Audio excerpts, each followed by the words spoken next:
Wolof pour dire que nous sommes rassemblés aujourd'hui dans une salle pleine. Dans cette salle, nous avons aux 2/3 les représentants des familles des victimes. J'ai entendu un bébé pleurer tout à l'heure là. C'est certainement pas un bébé de journaliste, hein. C'est les familles des victimes. Les 2 enfants qui sont derrière, c'est les familles des victimes. Donc ce sont les familles des victimes qui sont là. Nous remercions néanmoins la presse d'être venue et assister à ce point de presse qui a lieu à la veille de la visite du président Macky Sall au Sénégal. Alors cette visite aurait dû être quelque chose de totalement ordinaire si Macky Sall n'avait pas quitté le pouvoir et quitté ce pays après la pire répression politique que le pays a connue. Je disais hier aux médias que jamais, même pendant la période du parti unique de Léopold Sédar Senghor, au moment où il y avait un seul média, que les médias publics dans ce pays, jamais on n'a connu autant de répression que pendant les 4 ans ou les 3 dernières années du régime de Macky Sall. Jamais. Évidemment, vous avez plein de gens dans ce pays qui se glorifient d'avoir combattu, d'avoir été emprisonnés, mais jamais aucun président avant Macky Sall n'a osé aller aussi loin dans la répression, dans la violation des principes démocratiques que Macky Sall ne l'a fait. Il a été rappelé également tout à l'heure que Amnesty seront des investigations que nous avons menées sur le terrain pendant les événements. Nous avons envoyé des équipes partout au Sénégal. Nous avons enquêté. Nous pouvons affirmer aujourd'hui avec certitude, n'est-ce pas, qu'il y a au moins 65 morts. Et quand nous disons 65 morts, on n'y met pas les militaires disparus, dont les familles se battent toujours pour que la lumière soit. Quelqu'un qui était proche du parti de Macky Sall, qui a été torturé. Et voir son état et exiger qu'il y ait un bilan médical de sa situation. Le directeur de l'hôpital principal n'a jamais permis à ce médecin, n'est-ce pas, de la famille, d'accéder à François Mancabou. Le directeur là, qui était le colonel là, qui était ministre le dermatologue, il n'a jamais permis au médecin de la famille Mancabou de voir Mancabou. Jamais, jusqu'à son décès. Mais Mancabou a eu la force de dire à sa famille qu'il a été torturé. Donc, les violations de droits humains qui ont eu lieu sont nombreuses. Elles sont graves. Elles ont emporté la vie de presque 67 Sénégalais. La maison des reporters, un groupe de journalistes que je salue, que j'encourage, c'est cela que je t'en donne des médias, a fait un travail important. Ils se repassaient sur nos pieds. Ils ont enquêté, ils ont les localités et les familles. Au Sénégal, il n'y a rien du tout. Mais s'il n'y a aucune poursuite contre Macky Sall au Sénégal, c'est parce que le gouvernement actuel, jamais, pour faire la lumière sur cette situation-là. Nous-mêmes, nous avions transmis notre base de données avec des images à la gendarmerie. J'ai appris d'un collègue dont l'ordinateur a été volé que le commandant de la sécurité a dit qu'il n'a jamais reçu ce dossier que nous lui avons envoyé. Alors même que on a reçu sa requête par pli confidentiel et par pli confidentiel, on a remis, n'est-ce pas, à la section de recherche, justement, toutes ces informations-là. Au niveau des régions, rien du tout. Rien du tout. Ziguinchor, Saint-Louis, aucun acte n'a été posé pour les familles qui ont perdu leurs proches dans ces régions-là. Aucun. Donc, on dit aujourd'hui, il n'y a rien contre Macky Sall, mais si cela ne dépendait que des victimes, François Mancabou, il y a 2 jours, le 13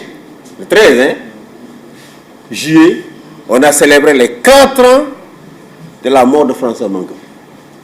François Mancabou est mort le 13 juin 2022 à l'hôpital principal où il avait été évacué par la police sénégalaise. Ça fait 4 ans. Ça fait 4 ans que la famille de Mancabou a déposé plainte pour que les tortionnaires soient retrouvés. Et les tortionnaires, ils sont au commissariat central. Ils étaient au commissariat central. Si on veut les retrouver, on les retrouve. Cheikh Wade, Son frère est là, il prendra la parole. Il a été abattu au Parcelles Assainies au mois de mars 2021, alors qu'il soulevait un drapeau national. Tout le monde a vu les images de Cheikh Wade. Depuis 2021, sa famille a déposé une plainte. 2021, mars 2021 à mars 2026, ça fait combien d'années? 5 ans que sa famille a déposé plainte. À ce jour, rien n'a été fait. Donc s'il n'y a pas de poursuite contre Macky Sall, c'est parce que l'État du Sénégal a décidé de ne pas le poursuivre. Ce n'est pas la faute des victimes. Et quand je dis l'État du Sénégal, je ne parle pas seulement du gouvernement, je parle également de l'Assemblée nationale, qui aurait pu créer une commission d'enquête parlementaire, convoquer le ministre de l'Intérieur, des Forces armées, les gradés de la police, de la gendarmerie, les auditionner publiquement. Et ensuite, ils ont quand même un pouvoir. En tant qu'Assemblée nationale, de poursuivre ces personnes. Les mises en accusation, Guy Marius Sagna a tenté. C'est son propre groupe parlementaire qui a rejeté l'initiative du groupe de Guy Marius Sagna. Donc le problème, ce n'est pas seulement Diomaye. C'est aussi Ousmane Sonko. C'est aussi le PASTEF. Je suis désolé s'il y a des militants de PASTEF ici. Je suis désolé. Les morts ne sont pas tous des militants de PASTEF. C'est ce que les personnes qu'on a tuées, ils ne sont pas tous des militants de PASTEF. Il faut que Diomaye le comprenne. S'il a un problème contre PASTEF, qu'il a des comptes à régler avec PASTEF, le plus nahari PASTEF néanmoins, qu'il comprenne que les victimes n'étaient pas tous des membres de PASTEF. Abdoulaye Wade n'était pas un membre de PASTEF. Beaucoup de familles sont là. Les garçons de 11 ans, 12 ans, 13 ans qu'on a abattus à Bignona, ce n'étaient pas des militants de PASTEF, ils étaient dans un CM. Donc s'il a des comptes à régler avec PASTEF, cela ne regarde pas les victimes. Ça ne les regarde pas. Les familles des victimes veulent savoir dans quelles conditions leurs proches ont perdu la vie. Et qui a pris leur vie. Et ça, tout état de droit, tout état démocratique, n'est-ce pas, a l'obligation de rendre justice. Mais non, aucun acte concret n'a été posé pour rendre justice aux victimes, aucun acte. Et on veut décréter le pardon. Le président veut décréter le pardon. Moi, président, je décide, c'est le pardon et tout le monde pardonne. Non, le pardon, il est accordé par les victimes. La réconciliation, je la décrète. Non, c'est le peuple qui doit se réconcilier. Ce n'est pas un décret pris à la présidence qui va réconcilier les Sénégalais. Et la vraie réconciliation, le vrai pardon, ne peut pas avoir lieu dans le cadre d'une impunité, comme c'est le cas en ce moment. Il faut au moins, n'est-ce pas, que la justice ou une certaine forme de justice soit rendue. Et la communauté vérité et réconciliation en Afrique du Sud. On n'a pas poursuivi tout le monde, on a poursuivi quelques-uns. Au moins quelques-uns. Le président sera rentré souvent en Gambie, il va voir Adama Barrow. Adama Barrow, il gouverne avec le parti de Yahya Jammeh. Mais cela n'a pas empêché Adama Barrow, n'est-ce pas, de créer une communauté de vérité et réconciliation où toutes les victimes sont passées raconter leur douleur. Et il vient de nommer un procureur spécial qui va diriger la juridiction chargée de juger Yahya Jammeh. Et pourtant, il gouverne avec le parti de Yahya Jammeh. Fabakary Tombong Bodian, qui est le chef du parti de Jammeh et le président de l'Assemblée nationale de Gambie. Et c'est Barrow qui l'a mis là-bas. Donc, ce que Diomaye veut faire, c'est absolument inacceptable. Il ne peut pas décréter le pardon, il ne peut pas décréter la réconciliation. La réconciliation et le pardon doivent être précédés par la justice et la réparation pour les victimes. Et je dis à l'Assemblée nationale, il n'est pas trop tard pour vous de créer une commission d'enquête. Et de faire convoquer et auditionner toutes les personnes qui avaient des responsabilités au niveau de l'administration, au niveau des forces de défense et de sécurité, au niveau des partis politiques, pour faire la lumière, n'est-ce pas, sur ce qui s'est passé. Et si la justice ne veut rien faire, eh bien, il y a la Haute Cour de justice. Ah oui. Si la justice ne veut rien faire, eh bien que l'Assemblée prenne ses responsabilités. N'est-ce pas? Et évidemment, inculpe ces personnes-là, en tout cas ceux qui ont des responsabilités ministérielles et qui sont justiciables devant la Haute Cour de justice, évidemment, prendre les dispositions nécessaires pour qu'ils soient poursuivis. Donc, c'est cela qui nous réunit aujourd'hui. Et j'ai dit, je le répète, Guy Marius l'a dit tout à l'heure, honorable Guy Marius Sagna, si les droits de l'homme étaient encore une préoccupation pour la communauté internationale, on ne serait pas là à parler de la candidature de Macky Sall. Si les droits humains comptaient encore. Mais quand vous voyez les plus puissants, comment est-ce qu'ils gèrent la question des droits humains au niveau interne, la fameuse police ICE de Trump, combien de personnes elle a tuées depuis quelques mois aux États-Unis dans le cadre de la lutte contre l'immigration. Et d'autres pays, et d'autres pays, et d'autres pays. C'est parce que les droits humains ne sont plus aujourd'hui une préoccupation de la communauté internationale que Macky Sall est encore candidat pour le poste secrétaire des Nations Unies. Mais je voudrais dire ici, et surtout dire aux victimes, même si Macky Sall est élu, même s'il est élu, il restera le petit dictateur qui a piétiné toutes les libertés dans son pays. Le petit dictateur qui, pour ne pas affronter ses adversaires les plus sérieux, a monté des dossiers pour les poursuivre, les mettre en prison, les exiler et les écarter. Je ne sais pas vous les citer, vous les connaissez. Il sera le petit dictateur qui a fermé des radios, qui a coupé Internet pour empêcher les citoyens de manifester. Cela, une élection n'effacera pas cela. Et je dis aux victimes, n'ayez ni peur, n'ayez ni honte. La honte et la peur doivent être du côté des tortionnaires, des assassins, des persécuteurs. C'est eux qui doivent avoir honte. Oui, il y a des ministres qui me disent oui, mais tout Macky Sall Fallon, ils me disent oui, le jour où Macky Sall est élu, tu vas avoir honte. Il n'y a aucune honte à dénoncer. Aucune honte à dénoncer le bilan macabre de Macky Sall en matière de droits humains. Aucune honte. Même s'il est élu, il n'y a aucune honte. Au contraire, la honte sera du côté des Nations Unies. La honte sera du côté des Nations Unies. Une organisation qui a déjà perdu la confiance de millions de citoyens à travers le monde, en restant inactive, impuissante devant le massacre des Palestiniens. 70 000 Palestiniens ont été tués. Impuissante, totalement impuissante. Elle a perdu la confiance des citoyens du monde. Et en élisant Macky Sall, ce sera l'estocade finale contre cette organisation-là, de la part des citoyens du monde. Donc rien ne nous surprendra. Macky est un milliardaire, il voyage. Il n'y a aucun autre candidat qui a déployé autant de ressources pour voyager. Il n'y en a pas. Nous suivons comment ça se passe la campagne. Il est le seul qui a les moyens de voyager partout, accompagné de Mbalo, que tout le monde soupçonne d'avoir organisé un coup d'État quand il a perdu le pouvoir. Le peuple représentant de la CEDEAO, Goodluck Jonathan, a dit que ce coup d'État-là est un coup d'État qui a été organisé. Le chef des observateurs de la CEDEAO, à l'élection présidentielle de Guinée-Bissau, a dit ce coup d'État-là a tous les dons coups d'État organisés. Et c'est ce monsieur-là qui se pavane avec Macky Sall.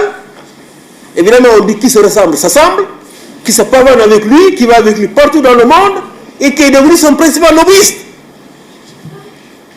Qui utilise le gouvernement fantôme qu'il a laissé dans son pays, les réseaux de ce gouvernement, les affaires étrangères, pour ouvrir à Macky Sall des portes que le Sénégal y avait fermé. Donc nous disons encore une fois, nous ne sommes pas opposés à sa venue au Sénégal. Mais ce dont nous sommes opposés, c'est au soutien que le président, qui a manqué à son obligation de rendre justice aux victimes, en manquant son obligation de faire la lumière sur ce qui s'est passé pendant les 3 dernières années du pouvoir de Macky Sall, il a été victime lui-même, puisse le recevoir et lui dire je te soutiens. Je mets à ta disposition les moyens diplomatiques, les moyens financiers, n'est-ce pas, de l'État du Sénégal pour t'accompagner pour avoir le poste secrétaire des Nations Unies. C'est cela qui est inacceptable, c'est cela que nous dénonçons et nous disons que nous n'allons pas nous limiter à des conférences de presse. Dans les semaines et les mois à venir, nous irons voir tous les porteurs de voix dans ce pays. Nous irons voir tous les khalifes généraux dans ce pays. Nous irons voir le cardinal de Dakar. Nous allons également faire en sorte qu'à Genève, les victimes puissent aller à Genève pour exposer devant la communauté internationale le déni de justice qu'ils sont en train de vivre au Sénégal.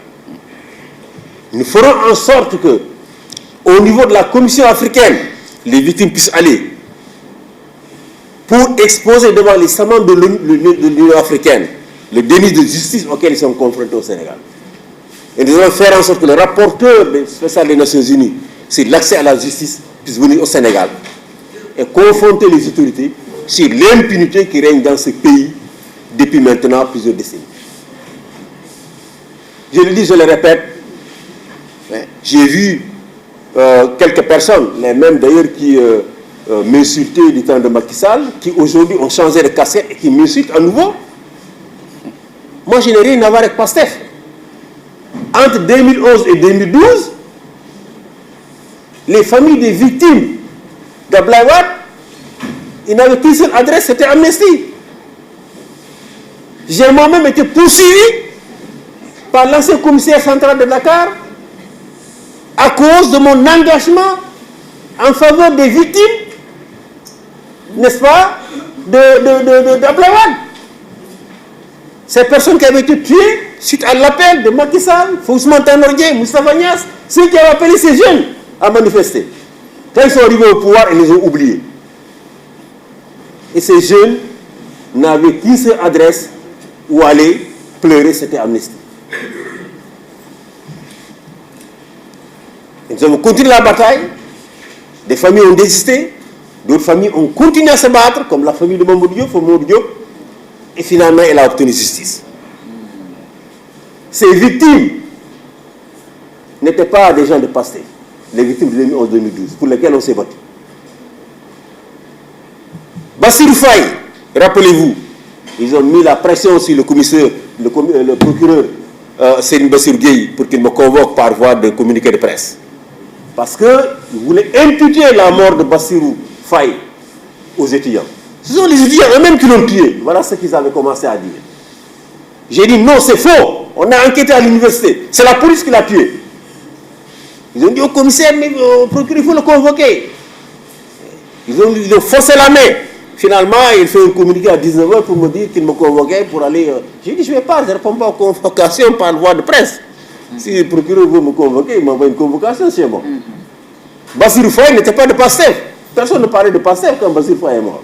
Etc., etc. Donc, c'est de la malhonnêteté intellectuelle de vouloir dire que les gens qui sont dans les droits humains, qui se battent pour les victimes, sont dans tel ou tel parti.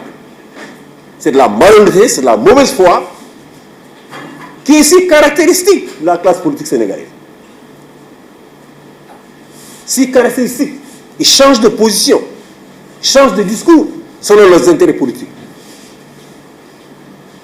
Nous ne marchons pas comme ça. Nous défendons les droits humains. On ne marche pas comme ça. Donc, encore une fois, la bataille va continuer. Nos efforts ne sont pas focalisés sur Macky Sall, sur sa candidature. Nos efforts sont focalisés sur la justice. Que les victimes obtiennent justice. Que les familles des victimes obtiennent justice. Que la famille de Cheikh Wade chasse dans quelles conditions il a été abattu pendant qu'il levait le drapeau national au Parcelles Assainies. On a quand même bien vu un gradé de la police venir le regarder. Ce gradé même qui a tiré, on l'a vu venir le regarder. Ensuite repartir, monter dans son véhicule de police et repartir. Celui-là, si on veut le retrouver, on le retrouve rapidement. Donc il y a une mauvaise volonté de rendre justice. Il n'y a pas de volonté. L'impunité que Macky Sall a accordée aux victimes de 2011-2012, président Bassirou Diomaye Faye est sur la même voie d'accorder l'impunité aux victimes de 2021-2024. Et cette impunité n'annonce rien de bon. Elle n'annonce rien de bon. L'impunité de 2011, des victimes de 2011-2012, a créé les 11 victimes de 2011-2012, totalement impunies, a créé les victimes de 2021-2024, plus de 105 personnes qu'on veut faire passer par perte de profit. Et cela n'annonce rien de bon, je dis. L'histoire pourrait se répéter. Si on baisse les mains, si on ne se bat pas, l'histoire pourrait se répéter. L'impunité, n'est-ce pas, est une garantie de répression, de répétition des violences et des crimes. Et nous ne devons pas accepter cette impunité-là. On est prêt à rester seul dans ce combat. Seul. Mais on ne sera pas seul. Parce que toutes les victimes n'abandonneront pas. Certaines peuvent abandonner, mais toutes n'abandonneront pas. Et quand je dis on ne sera pas seul, je pense à la RADDHO, qui est là, qui est restée égale à elle-même, fidèle à elle-même, à ses idées fondatrices. D'autres semblent s'en être déviés. Mais Mohamed Seck, depuis son avènement à la tête de la RADDHO, a recentré l'organisation sur les droits humains et moins sur les questions de politique politicienne. Nous le remercions d'être présent. Et avant de donner la parole, je vais répéter en wolof ce que je viens de dire. waaw ma wax ci wolof rek ma tënk ci wolof rek li nga xam ne moom laa waxoon sànq di wax ne li ñu dajale fi tey mooy wax ci mbirum doomu Sénégal yi nga xam ne ñàkkoon nañ seen bakkan te ñun am na si li ci jéem a lim mot na juróom benn fukk ak juróom doomu Sénégal yoo xam ne ñàkk nañ seen bakkan te loolu su ma koy waxee boole ci ñaari soldats yi nga xam ne dañu réer kenn ki gis nañu néewam kenn ki ba léegi xam nañu néewam fan la nekk te mu am tey koo xam ne dañ ko tuumal mu ngi ci biir kaso dañ ko inculpé te kooku ñu inculpé noonu ñëpp xam nañ ne jege woon na trop nguuru Macky Sall ndax moo nekkoon chef sécurité bu APR. kon ñooñu soo leen ci boole mun nañu wax dem nañu ba 68 victimes 68 victimes yooyu nag ñu bëri ci ñoom bi ñu génne àdduna ba léegi wala ba bu seen njaboot yi déposé plainte ba léegi ëpp na fukki at ëpp na juróomi at ndax Cheikh Wade mi rakam mu ngi toog fi moom ci mars 2021 lañ jëloon bakkanam ci Parcelles Assainies te ñëpp gis film bi defoo leneen lu yor benn drapeau Sénégal ci loxoom yëkkati ko te lañ ko buum ñu gis benn policier bi taxawoon ci tànk bi yor fetal ni ñëw xool ko bàyyi ko foofu dugg oto ñu dem seen yoon kon alkaati boobu suñ ko bëggoon identifier mun nañ ko identifier ak ñeneen ak ñeneen ak ñeneen cas yoo xam ne kaw François Mancabou moom barke démb lañ doon commémorer ñeenti at bi mu génn àdduna ba léegi te jàppoon ko ci affaire force spéciale bu commissariat central et ñu torturé ko foofu te koy métit bi mu sonnee ñu jël ko yóbbu ko hôpital principal bi ñu ko hôpital principal man mooy fekk New York Nations Unies ma woo benn médecin ma ne ko demal nga jàppale famille François Mancabou directeur hôpital ba woon te ma ne ko ministre Macky Sall musul nangu docteur boobu gis François Mancabou chaque jour day xëy dem foofu hôpital pour gis ko te muy médecin de la famille may ñu ko benn yoon mu gis ko wala boog mu gis dossier médical François Mancabou ba keroog bu mu génne àdduna ñu génne naan torturé ñu ko dafa dee dafa feebar wala moo gaañ boppam ay fen kese parce que Mancabou ak nu mu sonnoon yépp jotoon na wax njabootam ne dañ ko torturé ak ñeneen ak ñeneen ak ñeneen waaw ñu ne waaw Macky Sall am na droit ñëw Sénégal Macky Sall am na droit ñëw Sénégal doomu Sénégal la su dee amul benn plainte wala boog benn poursuite bu koy xaar fii amul benn mandat d'arrêt bu koy xaar fii mun na fi ñëw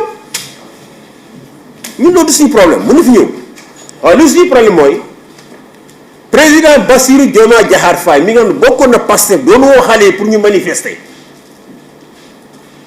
maa ngi say ñooñu am li naan waaw Bassirou moom daanul woote ñu manifester Sonko ma ko doon def gis naa vidéo yooyu ñu ma ko yónnee waaw ñun ñëpp naaxuñu dégg nañu plusieurs fois président Bassirou Diomaye Faye wax fi ay kaddu y compris jëmale ko ci aya Sanogo ne dañuy dem fekk ko ci palais bi nox ko bu baax loolu bokkul ci appel à manifester loolu mooy dem leen fekk président ci biir palais ngeen nox ko baale ma ci kaddu yi kon président Bassirou Diomaye Diakhar Faye mi doon woo xale yi pour ñu manifester bi mu toogee ba léegi deful benn jéego pour leeral li nga xam ne moom moo xewoon ci jamono Macky Sall benn jéego deful plainte yi njaboot yi déposé woon plainte yi demul fenn mois d'octobre 2025 pour calmer tuuti askan wi dañ jóg benn jour rek woo njabooti nee leen kaay leen wuy section de recherche bu Colobane mooy leen benn délai ñu ñaar di jóg tamit dugg génne wute avocat famille bu nekk am avocat bu la accompagner nga dem fa depuis octobre 2025 kenn déggatul dara loo xam ne jëm na ci wàllum leeral circonstances yi nga xam ne ci la doomu sénégalais yooyu ñàkk seen bakkan